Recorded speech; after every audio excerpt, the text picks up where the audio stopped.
I was contestant 677, and this is How to Win Beast Games. What you are witnessing is just the start of something never before seen in history. 2,000 people are about to battle in a series of trials for a spot in my 10-episode Prime Video series called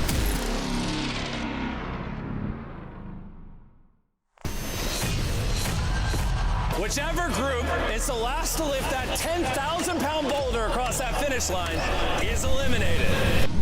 Contrary to its initial appearance, the boulders were not a strength game. The boulders were a social game. With the win ratio sitting at 80%, the odds are high enough that to move forward, the best thing to do is follow the pack. The moment everyone was told the game's rules and we finished our fist bumping with Chris Paul, the massive crowd made its way over to the far side of the field. Here, the center overflowed first, rippling outwards. Aim for the 80%. Whichever wildcard team has the least amount of people will be the team that collects all of the remainders at the end of the round. Your team is what makes you win or lose. I aimed for a strong team with my friends while avoiding some of the more intimidating competitors on the other teams. Comfortably being in a safe team, I was highly conscious that in Mr. Beast fashion, whoever I picked as teammates could very easily be my competition later on. The first game's tension was peaked as nearly every contestant told themselves, just don't get out on the first game. If you came with friends or a group, stay together. The odds of getting a jersey of a more popular team could ride heavily on who you know. Those that favor the strength and athleticism will be chosen by the popular group, therefore making it more likely the remainder group will lack in an average of these athletic figures. And all the extra people that aren't in the 400 in the front of those rows are just going to get put into that last row. Don't be that team, because that means you're going to be on the extras. It means you're going to be last. Some of the common key roles included the leaders, the muscle, the communicators, and the uniquely strategists. The most common tactic, keeping your strongest in the front. Being in the front meant no matter what happened behind them, they could pull uninterrupted even if chaos or catastrophe erupted behind them. Around the front was also the leaders. The leaders were the ones who kept the social dynamic intact. Many communicators never touched the rope as they used hand signals or commands to keep the pace and flow of the pull. A unique role Yellow Team used was the solvers. When playing any game, it's always important to be prepared for anything. The more surprised you are by something, the more it can handicap your performance. By delegating two teammates who were avid puzzle solvers, Team Yellow was sure to be unsurprised if any problems were waiting in the boxes holding the rope. The Yellow Team started with a pull-break method, which would carry the heaviest load but cost the most amount of time. Intermittent pulls in immediate succession would carry lighter load but be slightly quicker. However, the strategy to win was the one continuous pull. A Capistan moves faster in one fluid motion because the reduced friction allows more momentum and speed. It resulted in less of a pull and more of a sprint, so the teams that communicated and responded to the pivot by running were the ones that dominated in this game. When our match started, I immediately broke away from the line, yelling for everyone to sprint instead of digging in. My effect on the rope isn't useful if the group is not moving as a unit. Another massive factor, rope management. The worst method was no method. Crowding the back of the line forced less and less people enough space to pull. A better method was walking the rope back at the same speed of the pull. This increases the pull length but still crowded the back. The best method is to drop the rope at its max length and immediately run down the sides. The amount of teammates that ran to the front to pull a second time was directly proportional to the speed of which each team finished. Bring out the briefcases! Which briefcases are safe and which are eliminated? Your goal is to memorize where the safe briefcases are. This game sits at an even higher rate of 87.5%. Unlike the previous ones, this is now entirely up to you to perform. Keeping allies with aligned strategies can also guarantee your success in individual-based physical games. Positioning was crucial. The spacing on the rows were not equal to the spacing of the columns. North-south rows had 11 cases, slightly more spread out. East-west columns had only 9, packed closely together. Avoid the corners. In corners, competition multiplies. You're racing against runners from both directions. Choose a space no other runner could get to in time outside of those right beside you. Aiming for closer to the center is an effective way to do this, but be wary of the center aisle cases as more space for running will allow the fastest runners a better advantage. The sweet spot is 1 to 2 cases off the center north-south aisle, giving enough options nearby, not so open that speedsters could easily overtake you, and far enough from the crossing runners, giving you a general choice of 10 to 30 cases if executed correctly. You lined up, staring at a giant screen waiting for the green lights to flash. As I focused, the rows started blending together as I thought the case would flash for just milliseconds. Flash the map! Like a follow the cup game, it's easier to focus on the wrong ones than the right one.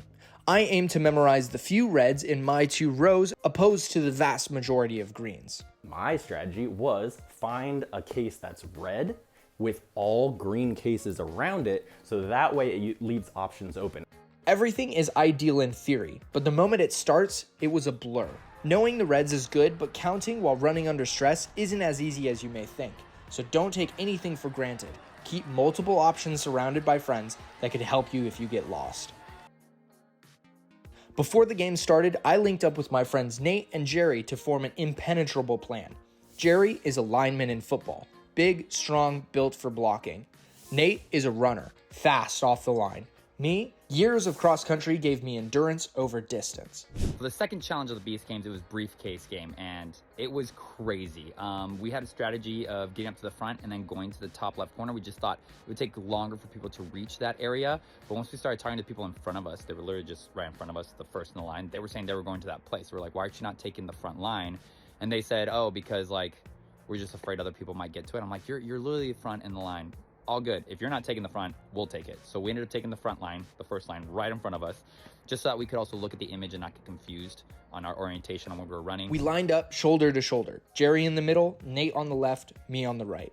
Jerry anchored the middle, 3 cases off the center, not too close to the chaos, not too far to lose options. Jerry would block competitors from cutting between us, leaving Nate and I the optimal inside path. Nate would grab the second, and I would grab the third. Our remaining friends would choose further cases and follow us as we carved a path. The odds of the first being a red were incredibly low, but since the second ended up being red, we shifted Nate to third, me fourth. Knowing what cases are off limits helped because during the chaos, we ended up having to push another case, 4th and 5th, but had no issues because the 2nd and 8th were our only concerns in that column. Stopping or attempting to joust for a case could shave off milliseconds or seconds of time, exponentially slowing you down with every case. If you choose a further center green and commit with a team, there's less chance for mistakes. That was our strategy. It was insane. It was massive chaos, just pure chaos. But we ended up strategizing, executing, and we all passed through. So crazy We'll be stuff. setting out a different number of flags each round until all 1,100 have been captured. But once you cross the red line, you have to capture a flag or you are eliminated. Though disguised as a flat-out race to be the fastest, the social and strategy dynamics made the 78% win rate quite a bit less intimidating.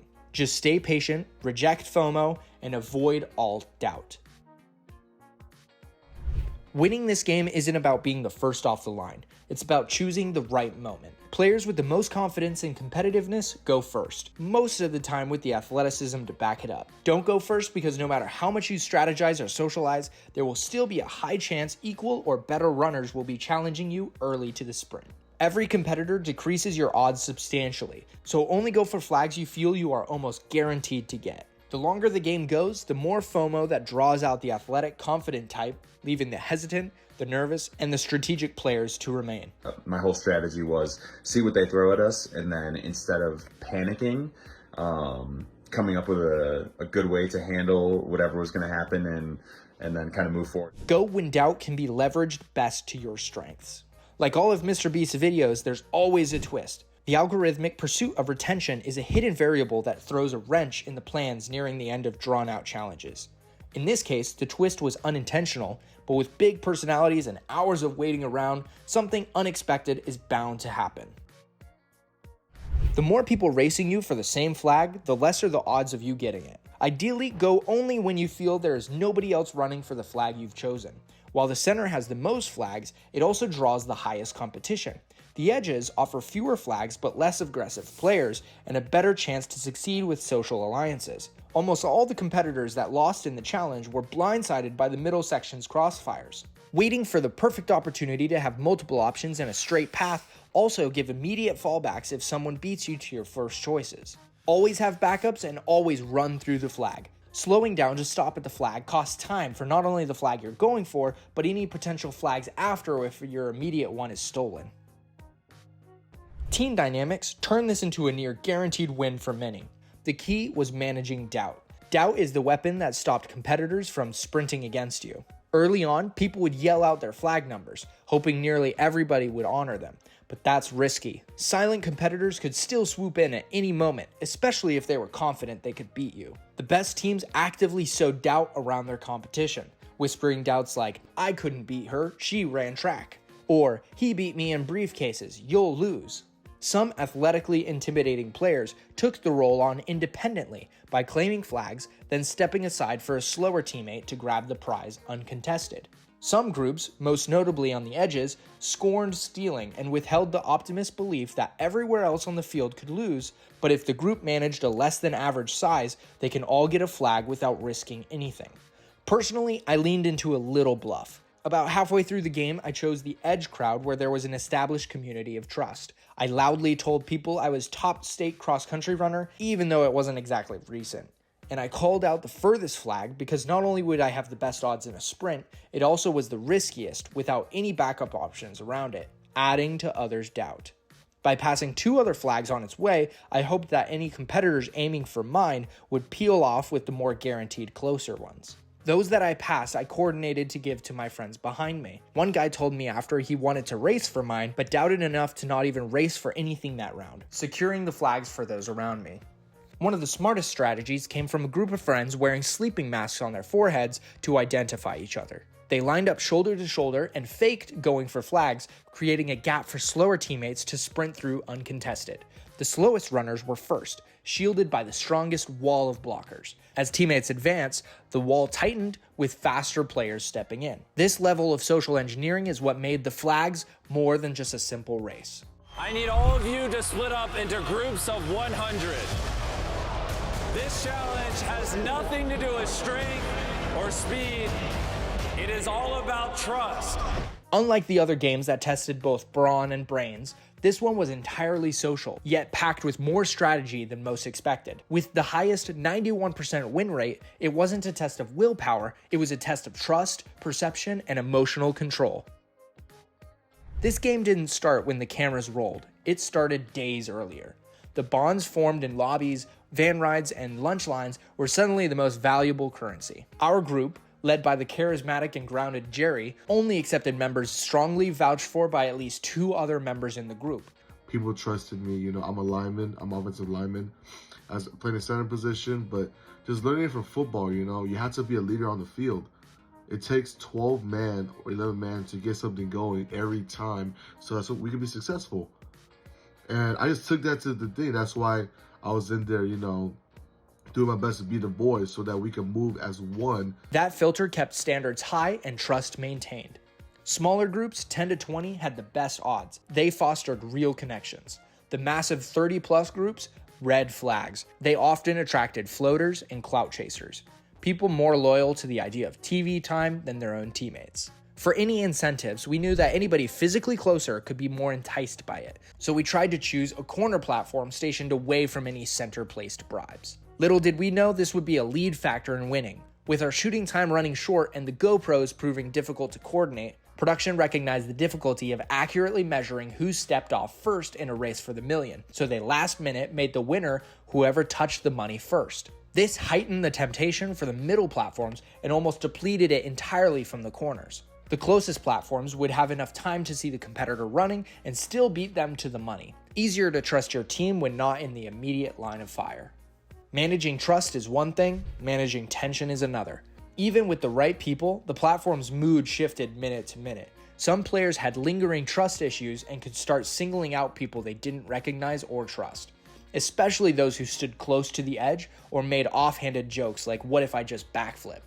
That kind of energy was dangerous. Demanding that someone move from their position on the platform could fracture their emotional tie to the group and lead to a spike decision out of spite. Our rule of thumb: place the most emotionally grounded teammates on the corners and gradually draw the more unpredictable ones inward, where they can be buffered by trusted players. One person on our team locked themselves in the bathroom to cope with the anxiety.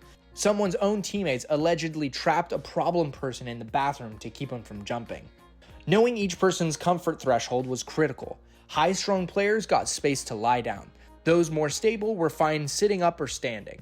Keep everyone emotionally level. Manage comfortability for everyone, and now 91% becomes almost a guarantee.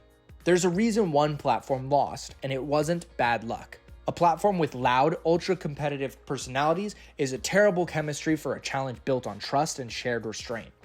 Manage yourself and the team around you, trust, and don't take the bribe, and you may then have what it takes to be the next Beast Games champion.